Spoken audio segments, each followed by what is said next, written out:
Do you think it's funny that you've been calling me all of the time? Every day, oh honey, I don't wanna be following, falling behind. If you're gonna be walking away, and I don't know why I wouldn't follow.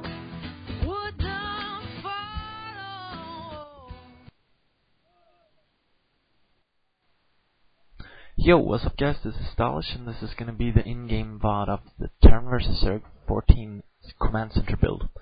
It's played on Longinus, and this time my opponent is a friend of mine called Special. He was B rank last season, and this season I think he could get B+. He's a pretty good Zerg actually, so I hope you will enjoy this VOD.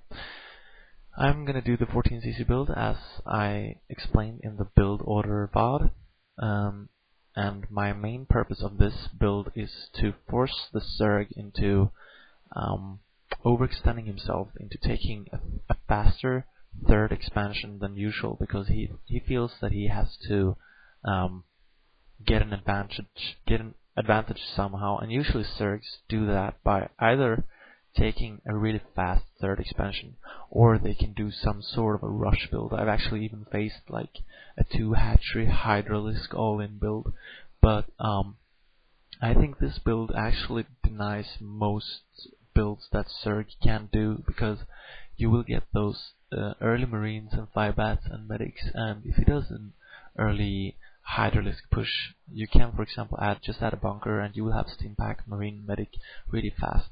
And sometimes I've even encountered that they actually place a hatchery like right outside my wall, but as soon as those Firebats are out, you can just kill that something before it's finished. It's not going to be a problem. And also, if the usual counter is the 3-hatch and then add another expansion as soon as possible, and you will be able to stop that expansion from going up if you move out with the Firebat and Medic and Marines really early on. And what can they else do? They can do a 2-hatch lurker drop, and if they do that, you just have 2 racks and then take to 2 factories. But note that you will still have those that little troop of units out as soon as possible anyway, because even if they do the 2-hatchery lurker build, you will be able to stop those first lurkers from entering your base. So if it does a really fast lurker drop, he will have to move those lurkers to the overlords, because he won't have speed and drop this fast, and then you can delay his lurkers.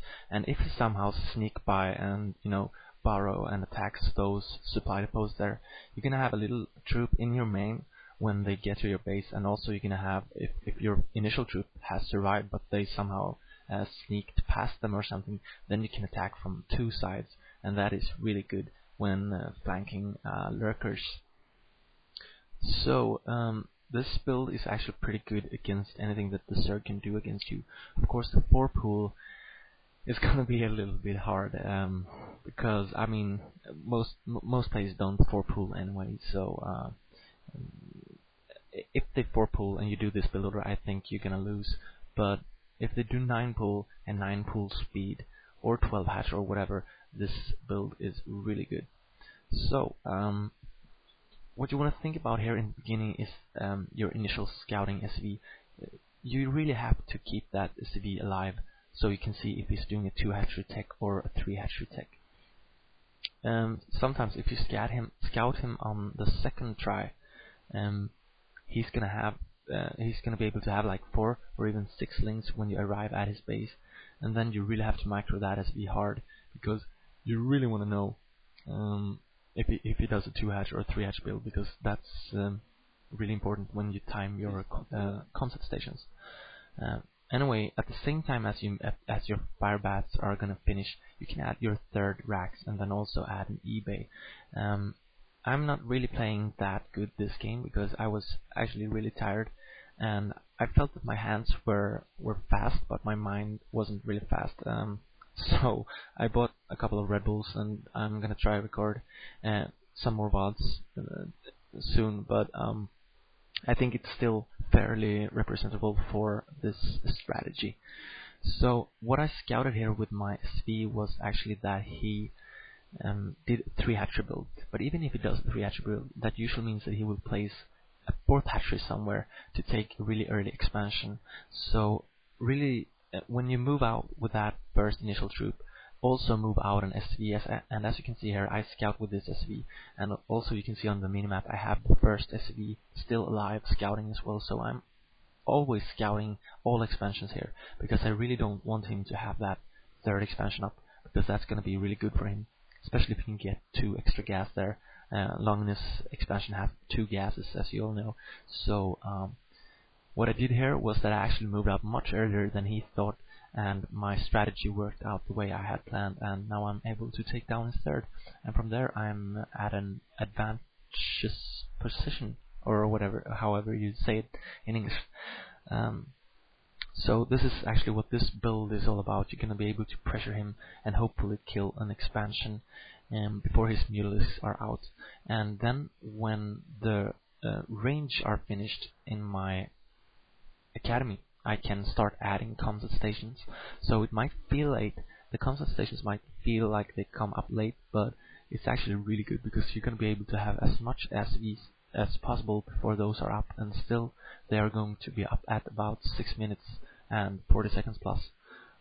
So you're going to be able to place those turrets before his mules are at your base, and that's really good. So basically what I'm trying to do here is just to defend versus this Mutalisk attack that I know is going to come. And also I think I moved my initial troop here out on the map to maybe kill a Zergling scout or anything like that, and force his Mutalisks to attack them rather than attacking my base as soon as possible, because I think I need a little more time to establish every defense in my base. I play a little bit sloppy here, as I said earlier. I might miss some SVs here and there, or a supply here and there, and also some timings. For example, the timing of the 1+1 upgrade was a little bit slow and such things, but I mean, you can't always play perfect. Sometimes I play really good, sometimes I play a little less good, and well, today I guess I really didn't play that good, but it's good enough anyway, so I hope you enjoyed it. And from here, I mean, I just want to defend from these Mutalisks. I know he's 1 expansion down, and probably he's gonna take that expansion again now. But by the time it's up and he has gotten minerals and gas from it, I'm gonna move out with my push and kill him hopefully. So your supply count when you have the first vessel should be about 100. So it's going to be a pretty huge army. It's going to be more than 24 medic, not 24 medic, more than 24 marines and 6 medics, like the 9-minute push, and it's going to be 3 tanks and one vessel. So also be sure to do the same thing as you do with a 9-minute push. You scan him right before you move out. If you see a queen's nest or a hive or something like that, then you move out, and then I usually add a dropship after my first vessel. And if I don't see anything like that, I usually just wait for my second vessel and go out with 5 tanks instead. So it's pretty much the same thinking as in the 9-minute push, because this is sort of a standard Terran versus Zerg build order as well, because it's pretty safe at 14cc, and from there you actually take quite similar to any other Terran versus Zerg match build orders that are pretty standard. So you aren't really doing anything weird here. So the same thing as in the 9-minute push. I'm just adding a 6th barrack when I move out, and also a 2nd starport. But then, since you have this, for example, it's on longness, so you have more mineral patches in main and the expansion, so you will have a little bit more minerals, so you can actually add so you have 7 or even 8 barracks, 2 starports, and excuse me, and 1 factory. So now I will move out here, and I will try to kill this Zerg bastard, and I hope you enjoyed this VOD. He actually prevents my dropship here by scourging it, and that's pretty sad. but sometimes that happens. I didn't fly over my vessel, so I couldn't dematrix it as well. So, I mean, that was well played by him. And also, I think in the end here, I might get like a little bit more minerals than I should, because I should have added. So I have 8 racks before I actually do in this game. And also, as I said before, I wasn't playing really that well this game. But I mean, I tried my best, and I hope you enjoyed it. So be sure to check out my other VODs. See ya. And now I hope you'll be with me tomorrow. With me tomorrow. Got me looking out, even when I'm falling down. You got me crawling out of my skin. Got me wondering why I am underneath this big old sky. Stopping the love and getting in.